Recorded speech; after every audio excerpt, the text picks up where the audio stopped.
so worried about catching herpes and that. I made it 33 years in my life before I ever got herpes. 33 years of hoeing around. It was actually the baby daddy that gave me herpes.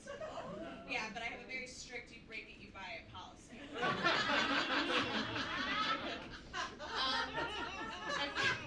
Thanks, Scott, for that one.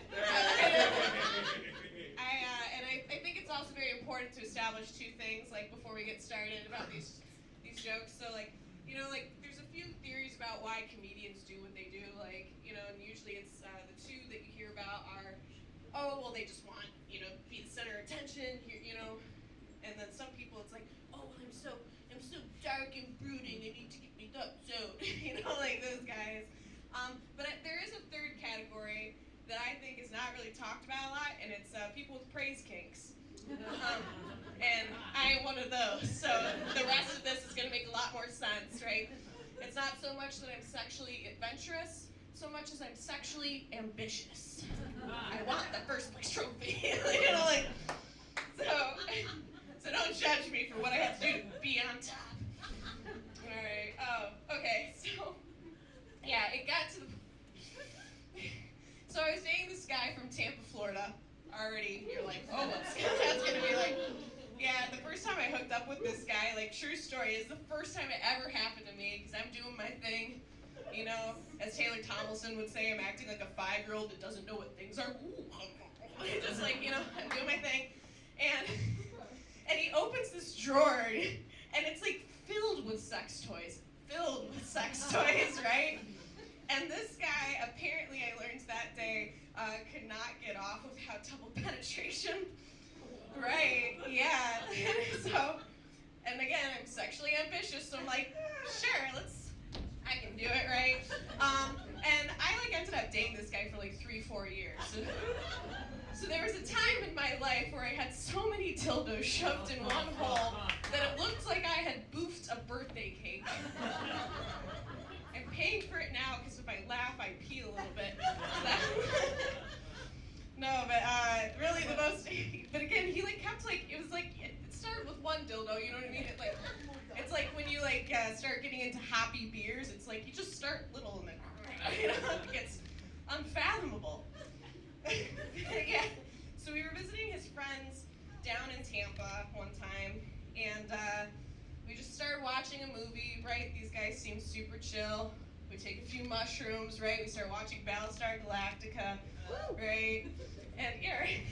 And then this the hot lady starts nibbling on my ear, and I'm on shrooms, and it's a dark lit room, and it's a leather couch, I'm like, oh my god, I feel like no one's gonna stop this. And so me and her start going at it, and then everybody is like, oh, this is a group activity, right? Yeah, so there's 5 people there, all gangbanging away.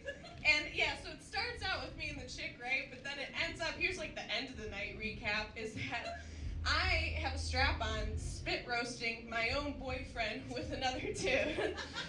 That's how that ended. And I learned 2 things that night. One, that my boyfriend was a very enthusiastic bottom. And 2, having a dick is awesome. I fucking love wearing straps and doing shit. It's so shitty that I'm with a straight man right now. It's and it worked for years too. I dated this guy for 3-4 years, and after I learned that little gem, if I was angry with him, I'd be like, hey baby, let's just and he doesn't know it's angry. I know it's angry. He doesn't know. He's still having a good time. But anyways, back to the orgy. I digress. Yeah, I digress. No, I felt this really good connection too with the guy that I was spit roasting, my spit partner.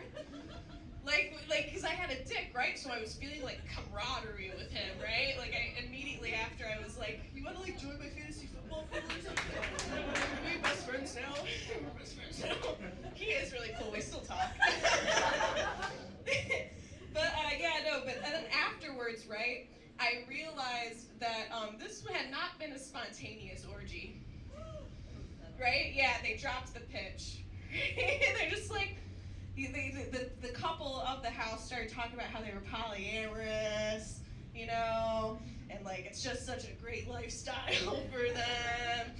And I was just like, I've been Truman showed. Like this is all. I thought this was just life, but no, this all was a show for me. And no, and it felt very much like the same kind of thing that like a timeshare pitches. You know, they're like, oh, here's this free dinner. You want to buy the timeshare? No, I don't want to. No, I just was here for the lunch. That's cool. Like, no. But hear me out. Like, everybody just gets a little bit of the piece. You get all the advantages. You get all the advantages. Yeah, but you don't own a home in Florida. All right. Here's on a completely unrelated topic. So before I dated the Tampa guy, I was a married woman at one point, and we weren't that sexually ambitious. He was fairly vanilla, but I've always been really, really into bondage. I think it started with jump ropes when I was little. To tell you the truth. What? Like you guys never had little girlfriends that you tied up with jump ropes? I know one of you had to. I'm not the only one. But yeah, I think mostly the reason why I'm into bondage isn't so much like I want to be submissive, so much as like I feel like a present, like aren't I your reward kind of thing, getting tied up. But yeah, so we decided to go. I was always into bondage, so me and my husband decided to go to Exotica in Detroit. Great, yeah. Exotica, it's like this kink convention, right? They have like different products they advertise and classes and things like that. And we got to the door, and they had like a policy that you had to wear like kink apparel, like you couldn't wear jeans or anything. So he comes there and he has a nice button down, but he's wearing khakis, right? And I'm in like my cute little outfit kind of a thing, and they stop him at the door. They're like, you can't wear those pants in here. He's like, well, I paid a ticket price for this, like I'm going in, like sort of a thing. And they're like, well, you can take off your pants. And so this man had to take off his pants and was holding them like this the whole time with his boxers. And me in this black leather thing, he's just holding his khakis, angry the whole time. Oh my gosh. And then we get in there.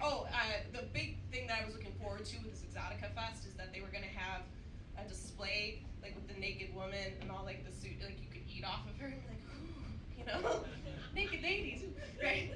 But what it actually was, I shit you not, imagine a very large cafeteria, the kind that they also use for pep rallies, right? With that lighting. And we walk in, and like there's like a long like table with a lady who's saran wrapped, and then they put bowls of masticholi in her. We're just like, what? He's just angrily holding his khakis, like at least they got masticholi. Like that's not what I wanted in this experience.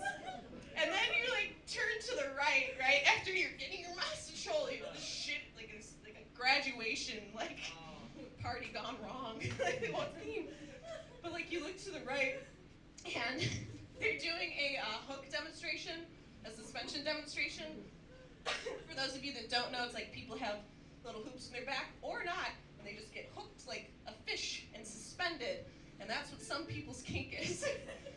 Right? And so, but what we had was like a woman in her like late 40s, but who knows, she could have been more wrinkly because of what she does to her. I think that was more it. And then all these guys that looked like they couldn't have been more than 18. It was like she could have been their babysitter, and then they had like a weird relationship and grew up together. Like, because basically all what these guys were doing is this lady's suspended, right? Like, she looks like she's out of the movie The Crow. Like, and then all these young kids are just slapping her. Like she's like a tire swing. They're literally rotating this woman like a tire swing, back and forth between them, while we're eating fucking masticholi on a straight wrapped woman. My husband's holding his khakis. Like, this is great. I'm so glad we came to learn more about the bondage community. But yeah, I mean, we did end up buying a lot of rope there. But at the very end of it too, there were all these product vendors or whatever, and we were both like in electrical engineering in college together, so we were just like, I wonder how many volts that is. We're just being like cute and quirky, like I wonder, and we ask him the questions, right? And he's just like this like angry old man like this, selling his like little prods or whatever. He's like, it doesn't hurt, see? It doesn't hurt, see? And he cavalroded us right out the exit. So nothing was honored that day. Yeah, that's the day I went to Exotica. That's all I got for you to say. But thanks, guys. I'm Skippy Rose.